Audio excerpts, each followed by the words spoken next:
Մենք գտնվում ենք այս քարանձավում եւ պաշտպանվում ենք ռմբակոծությունից,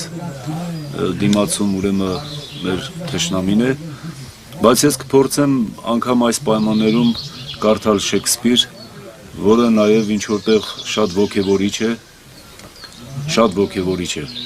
եւ այսպես Տիմոնի մենախոսությունը. «Ո ամենաստեղծ եւ օրհնյալ արև, երկրին դերքից դուրս քաշիր նեխած գոլորշիներդ եւ ապականիր այն օդը, որով աթենքն է շնչում քո քրոջ լուսնի իշխանության տակ։ Այս մուրացկանին իշխան դարձրու, իսկ այն իշխանին աղքատացրու դու եւ բնական արհամարանքը կանցնի իշխանին, իսկ մուրացկանին բնատուր պատիվ։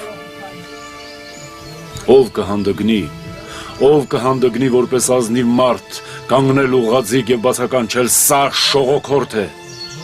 Եթե այս մեկը շողոքորթում է, բոլորն էլ այդպես են։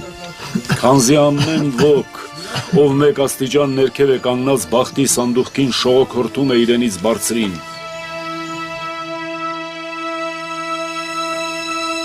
Ամենից ծուռ է, չկա ոչինչ հարթ մեր այս անիծյալ հոգիների մեջ, բացի ուղղաձիգ ստորությունից։ Սա ինչ է, ոսկի, դեղին շողշողուն թանկագին ոսկի,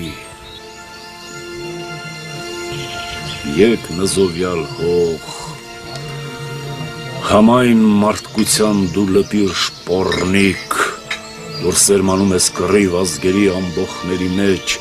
կվերադարձնեմ ես քեզ իսկական քո տեղը նորից։